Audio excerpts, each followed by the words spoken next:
All right, so I won't read through all the silly text. So this is a build manual. In any case, so this is just the burners we've been building: brick burner, radiant burner, larger radiant burner.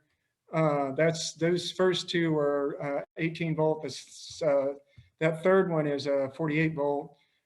Just going through materials, talking to people about how to put wires together, hopefully in a way that actually works. Step by step on how to build the burners.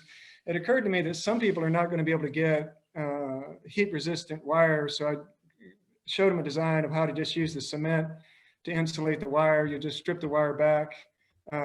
It's like a 3-step process: put down some cement, put down some wire, put down some more cement. You end up with something like that. And then I showed them how to build a burner if you've got high temperature wire. And then just today I got this high temperature sleeve, which is actually very nice for the wire. It's make it last longer, help protect the wire. So I stuck that picture in there today. And then the radiant burners, which I prefer to build and are necessary if you're doing a higher voltage where you need more nichrome wire. So that's just showing them how to set those ceramic beads.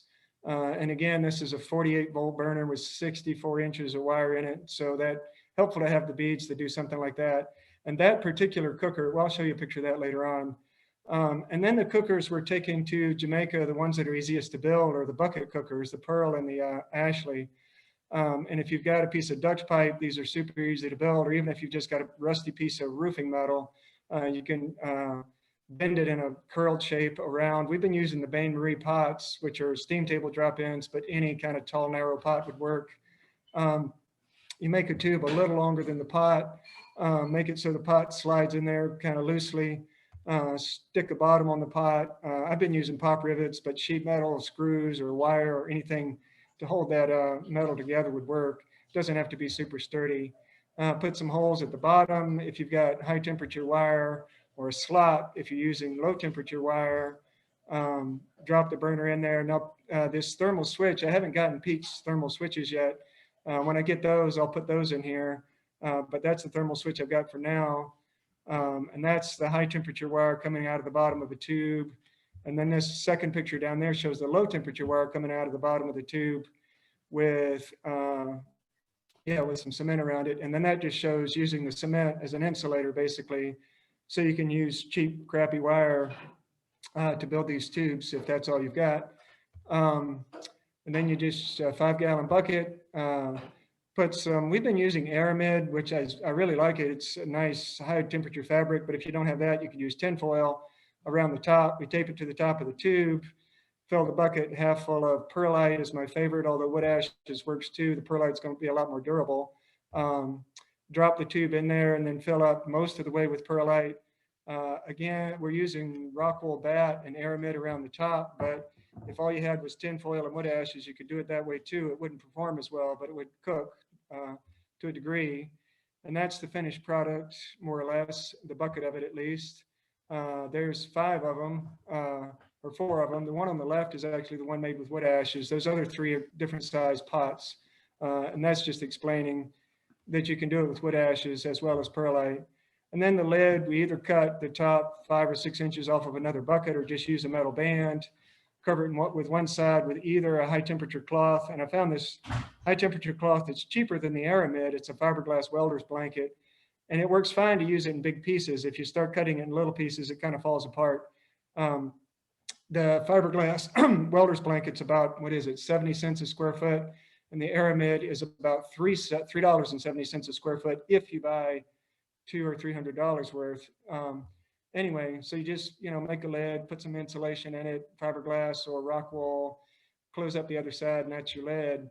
And then we're also building these Roxy's, I call them, the rock wool cookers. And we've been having great fun with that. So this is just showing cutting the rock wool.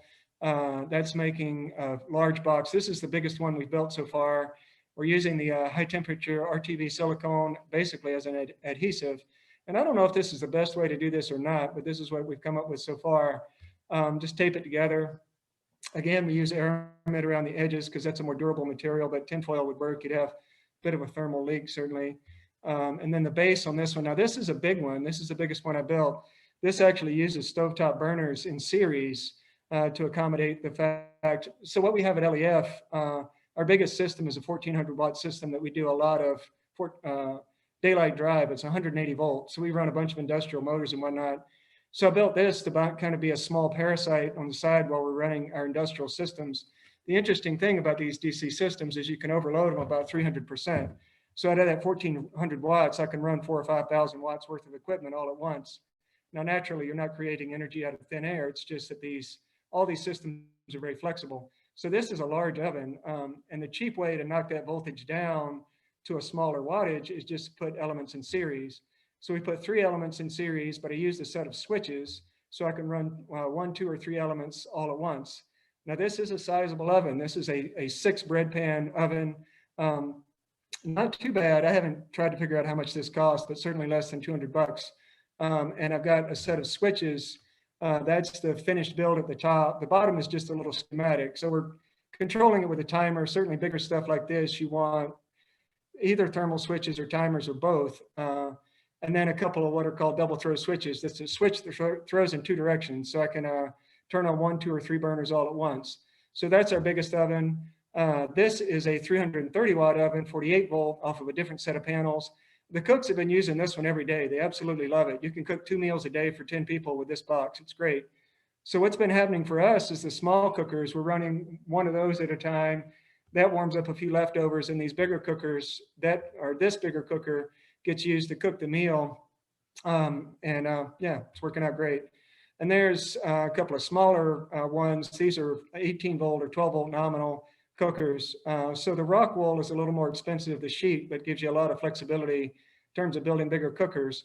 That high voltage cooker, that I think a lot of regular Americans could be convinced to use, because you could tie it straight into if you've already got grid tie panels, you could tie it straight into the DC side.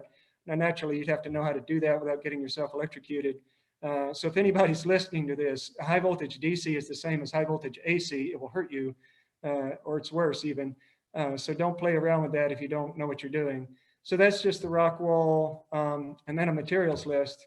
So that's a quick overview of what we're doing.